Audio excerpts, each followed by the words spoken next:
A day in my life with the two bagets at napakaraming junakis na pusa. Woo! Anyways, nung Sunday ganap pa nga yan, bali cancel nga yung pasok namin nung Sunday, kaya naasikaso ko nga ang paliguan itong mga junakis kong pusa. Hey! Alam niyo naman tayong mga nanay, kapag wala nga tayong mga pasok ay hindi pa nga rin uso ang pahinga sa atin. Syempre, mga gawaing bahay naman ang aasikasuhin natin. Yung hindi nga masyadong maasikaso ng mga bagets natin, mas maayos pa rin talaga kapag tayong mga nanay ang nag-aasikaso kahit paminsan-minsan lang kapag wala tayong mga pasok. Kaya tayong mga nanay, hindi talaga uso sa atin ang mga pahinga. Nyosme. Bago ko nga paliguan itong mga junakis kong pusa ay nilabas ko na nga rin yung mga sinampay namin dito sa loob ng bahay na nilabhan nga ng mga bagets ko kahapon. At pagkatapos, nagwalis nga muna ako sa labas ng bahay namin at tinabasan ko na nga rin yung mga malilagong halaman namin dito sa harap sa malapit sa kanal. At pagkatapos ay pilabhan ko na nga rin yung mga bag na ginagamit namin at nilaban ko na nga rin yung 3 pares na sapatos ko na ginagamit ko pang sumba. Bali yung bunso ko nga ang pinaglalaba ko ng mga sapatos namin, pero dahil naglaban na nga rin ako ng bag, ban ko na nga rin yung mga sapatos ko para hindi na nga rin iuutos dun sa bunso ko. Hey! Nagpahinga nga lang ako konti at inasikaso ko na nga rin paliguan itong mga junakis ko. Kailangan din talaga malinis itong mga alaga natin sa bahay, lalong-lalo na nga dito sa amin dahil yung iba nga ay kasama nga rin namin at katabi namin sa pagtulog.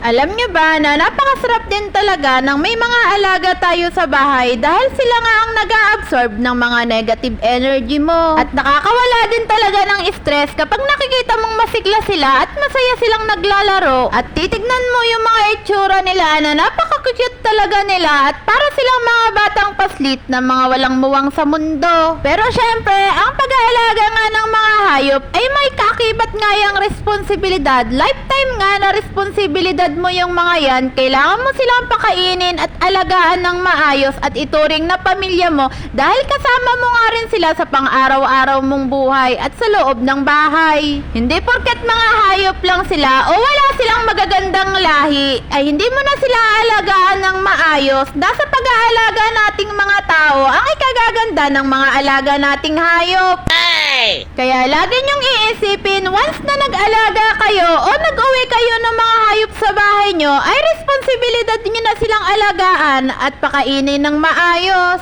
May buhay din sila na katulad nating mga tao at napakaswerte talaga nating mga tao dahil may kakayahan tayong maghanap buhay para makabili ng pagkain natin at mga pangangailangan natin sa bahay na hindi katulad ng mga hayop walang kakayahang maghanap buhay at kailangan talaga nilang umasa sa atin dahil hindi sila marunong maghanap buhay para makabili ng mga pagkain nila. Kaya wag nating ipagkait yung pangangalaga nating mga tao para sa kanila dahil napakaswerte nating mga tao dahil binigyan tayo ng Diyos ng kakayanang maghanap buhay para makabili ng mga pangangailangan natin at pagkain natin na hindi katulad sa kanila na walang kakayanang mabuhay na hindi umaasa sa ating mga tao. Kaya magkaroon tayo ng malasakit sa kanila, may lahi man sila o wala.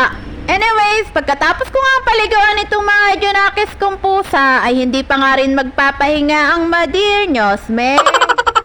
Dinipros ko na nga rin yung rep namin dahil kailangan ko na nga ring linisin dahil wala na nga ring laman at kailangan ko nga ring linisin itong CR namin para mas malinis ko ng maayos. Pero laking pasasalamat ko rin sa 2 bagets ko dahil katulong ko nga rin sila sa pag-aalaga dito sa mga junakis kong pusa. Sila ang nag-aabot sa akin sa mga susunod kong papaliguan at sila na nga rin ang nagpupunas kapag natapos ko na nga rin silang paliguan. At yung mga bagets ko nga rin ang nag-aasikaso magpakain sa kanila kapag wala ako at sila nga rin ang mga naka-schedule ng paglilinis ng mga dumi kapag hindi ko na nga rin naaasikaso. Kaya laking tulong nga rin yung mga bagets ko sa pag-aalaga nitong mga junakis naming mga pusa. At laking pasasalamat ko nga rin sa mga bagets ko dahil nakakatulong din sila dito sa mga gawaing bahay katulad ng paglilinis, pagkukuskos at paglilikpit ng mga pinagkainan at natutulungan din nila ako sa paglalaban na nga rin ng mga damit namin.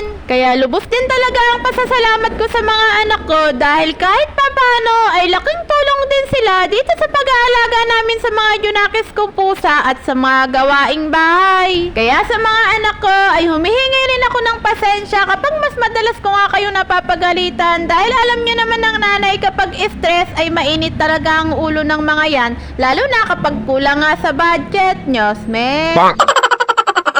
Pero ang nanay ay gagawin ang lahat para mabigyan ng mas magandang buhay at kinabukasan ng mga anak. Mapapagod, magagalit, pero patuloy kaming magpupursige para sa mas maayos na buhay at maibigay lahat ng pangangailangan ng mga anak. At yun lang, salamat!